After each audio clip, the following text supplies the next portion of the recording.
show you this tweet. I'm sure you guys know Suppressed News, an amazing account that has done incredible work for the last 2 years.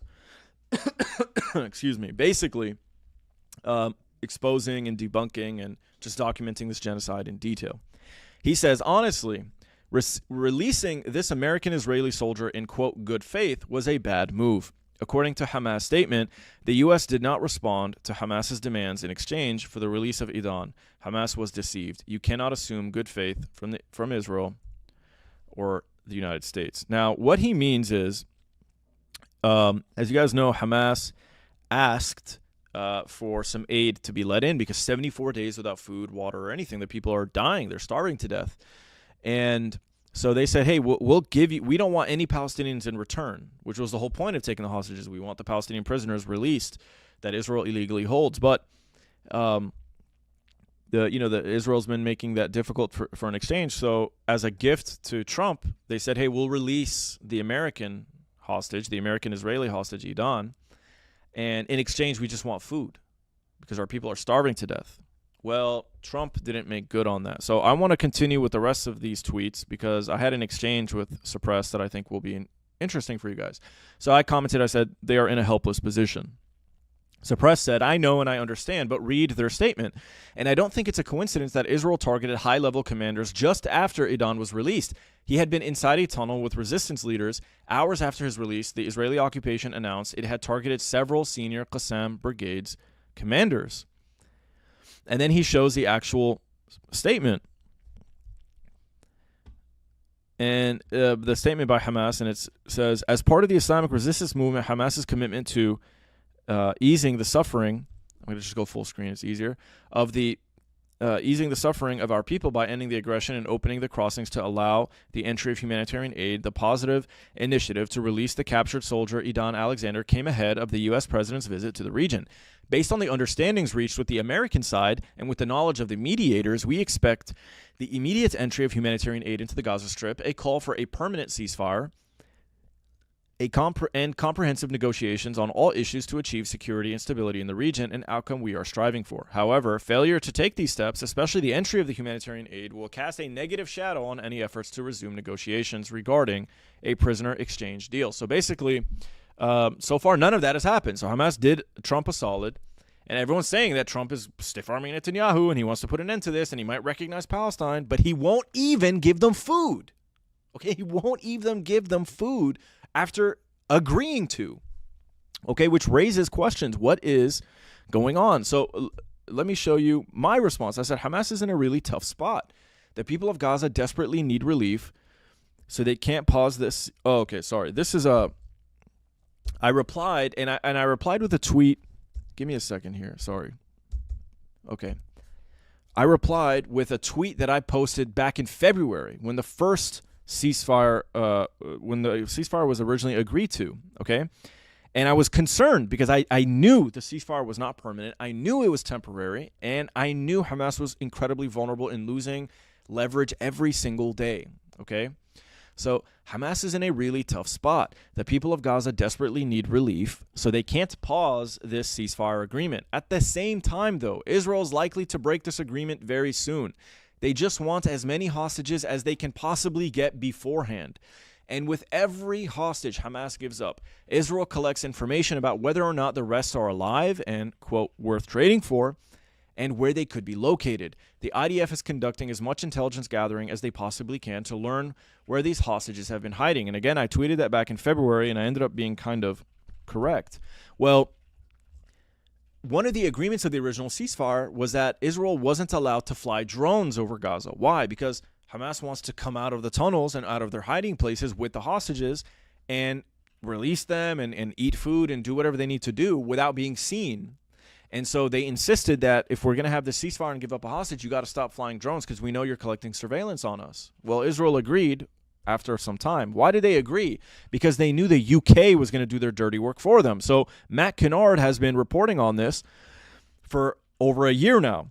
Keir Starmer however you pronounce his name, the Prime Minister of the UK, is still sending daily spy planes over Gaza to gather intel on the 2 million people trapped in a concentration camp and starved by Israel. This one went last night.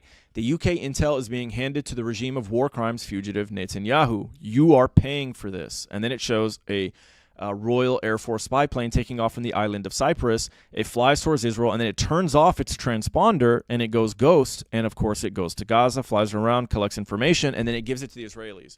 This is wrong. This is horrible for two reasons. One, you are aiding and abetting a state committing genocide, okay? And you're spying for them and helping them commit genocide, okay? The other issue is, like I said, they were violating the ceasefire and they're trying to hack away at whatever leverage Hamas has.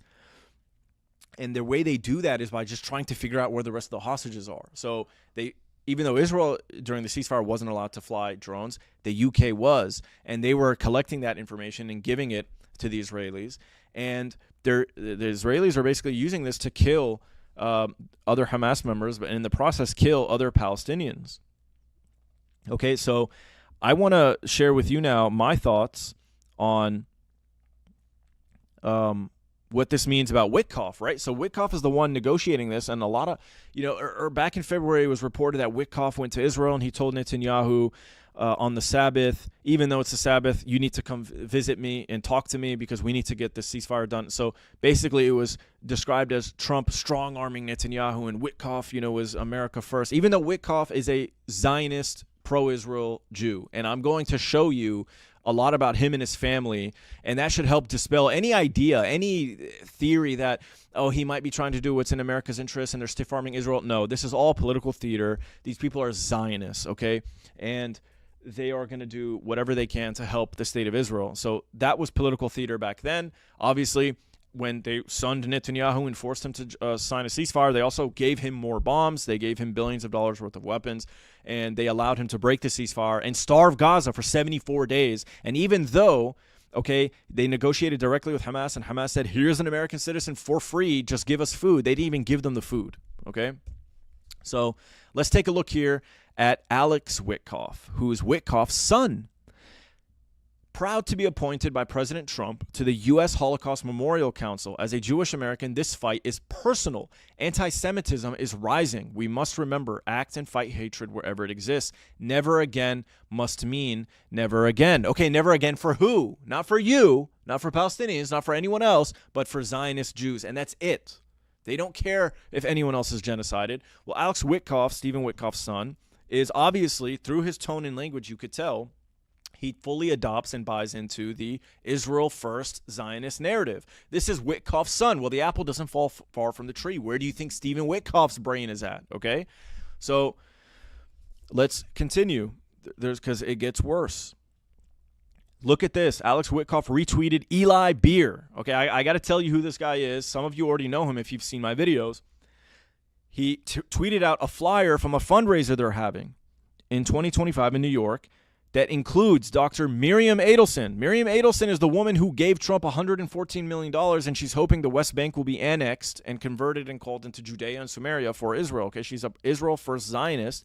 So she's going to be at this event. And who else? Stephen Witkoff, special guest speaker for the organization United Hatzalah. What is United Hatzalah? United Hatzalah is that group, the disaster relief organization, that after October 7th, they responded, they went and they helped collect dead bodies, and they started inventing atrocity propaganda lies. Okay, Eli Beer, the guy who tweeted this out, Eli Beer is the guy who got on stage, on camera, and said that babies were being baked in ovens. He said, those bastards, they baked a baby in an oven. He was just trying to rile people up, and he ended up raising hundreds of millions of dollars for United Hatzalah.